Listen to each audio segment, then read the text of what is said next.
Hello and welcome to my channel. My name is Denton, and if this is your first time here, welcome! Now I don't really have a video planned out for this week. The supplies and materials that are going to be in the next video are getting here tomorrow, and today is already Tuesday, and I need to have this done by Friday, so that would leave a day to print everything I needed, which I can't do. We're gonna do something random this week. But Denton, what are you gonna be doing this week? What on earth are you gonna be doing that's so random? I'm gonna teach you guys how to unicycle. All right, the first thing you're gonna want is a unicycle. This unicycle I've had for probably right about almost 2 years now. Chapter 1, picking out your unicycle. When picking a unicycle, you want to pick one that is both going to be easy enough for you to learn on, but also the right size for you. Now these wheels vary. They go all the way down to, I think, some may even have 8-inch wheels. I know that there are some with 12-inch wheels. This is a 24-inch wheel. And this is what I ride on. It honestly doesn't matter the brand, doesn't matter the price. I'll link a unicycle in the description if you guys want to go check it out. If you're a little bit of a taller person, you're going to want to get a slightly bigger wheel because the seat won't always go up as tall as you need it to. Chapter 2, sizing your unicycle. When you get it and when you build it, it should be seat almost all the way down. Now, the way you should size it is, this is called the saddle. We're doing terminology and anatomy of a unicycle today, okay? This is called the saddle. The middle and lowest point of the saddle should be at the top of your hip. Now, the top of my hip is right here. I personally like to go down a couple inches more than is recommended because that will allow my knee to be still bent while it's at the bottom of the pedal stroke. You're going to want to align the front of your seat with your wheel just like you would the handlebars of any old bicycle. So we're about to begin chapter 3, riding. I don't know how well the audio is, but we're outside now. So what you're going to want to do is find a wall. I like this wall. This is a wall I practiced on, this wall I learned on. What you're going to want to do is get up against the wall, put the saddle under you, and just practice hopping on, hopping off. On, off. You just gotta keep doing that. Just practice that for like 10 minutes maybe. Get some good fundamentals going. Next, you're gonna wanna practice getting your second foot up. One, up, and then back down. And just keep doing that. Up, and back down. Up, and back down. You just gotta keep repeating that. Keep going. Keep doing that pattern. It's gonna end up quality soon. The first thing you want to do is not learn how to idle, which is just how to like stay in place. You don't want to learn how to do that. That's a lot trickier than just riding. So what we're gonna do is, while holding onto the wall, just do one half crank. So our wheel, we're gonna go from here to here with as much assistance from the wall that we need. We get on our one wheel death machine, and I'm starting with the crank down, and now that crank is up. That's it. And then get off and go back and do it. Do not try to go backwards on your unicycle, especially if you're just starting, because that's how you fall and break your wrist. You try to go backwards, then you fall forward. It's really weird.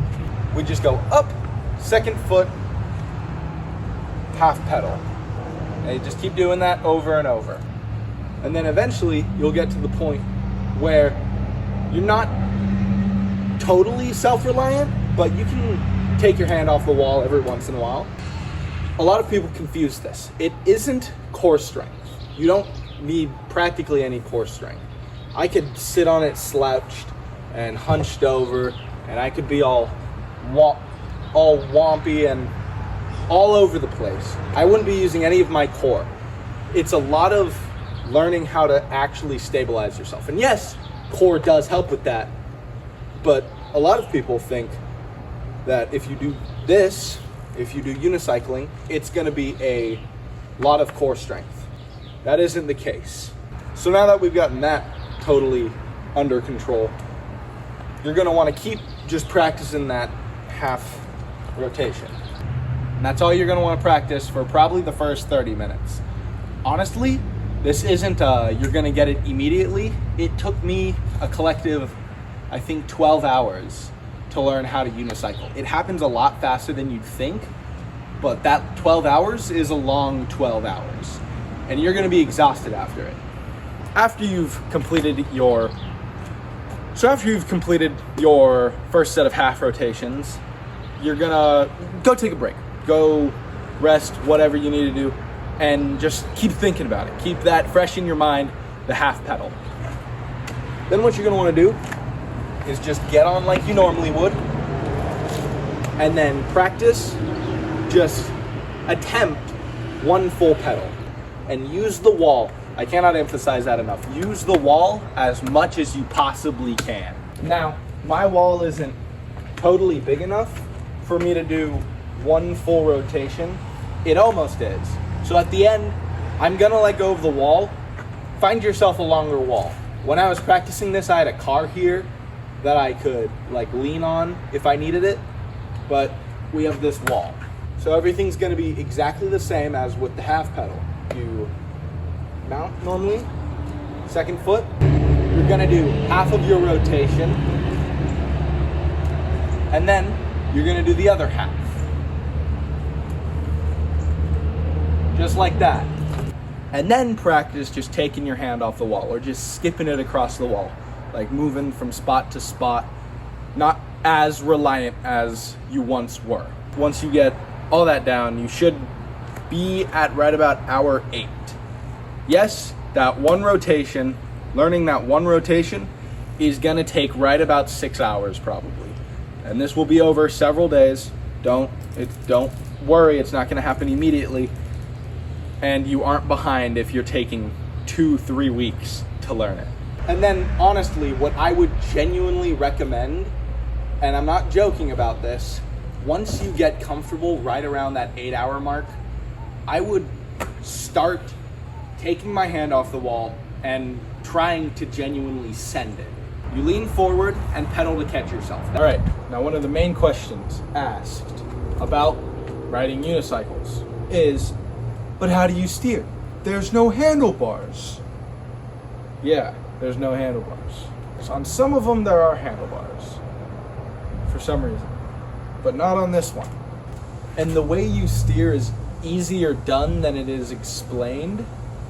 So whenever you are on your unicycle, one main thing you're gonna learn is you're not gonna be sitting down a whole lot. You're gonna be off the seat a little, at least most of the time. All your weight is never on the seat at once. And you steer by kind of just twisting, really, doing the twist. That's the best way I can describe it. You're pedaling, you lean, and you twist. And that kind of just steers it for you. But if you keep practicing this, and if you keep doing this, then after the 10 or 12 or however many hours, maybe even 100 hours that it takes you to understand and be able to unicycle, you'll be able to hop on, get ready, and you'll be off. And that's basically it. Now there are a few things that I didn't fully cover in this video. This is just a real short how-to guide. It was just a video I threw together last minute. I started it 3 days before it was supposed to be posted. So it is a little bit, I was on a crunch for time. But with that being said, we've reached the end of the video. So thank you so much for watching. And if you wouldn't mind, please do consider liking and maybe even subscribing. It would help me out a lot, especially in this next month that we're about to go into. I have a goal in mind that I'm thinking of, and I really want to hit that goal by the end of the month. So once again, thank you all so much for watching, and I'll see you in the next one.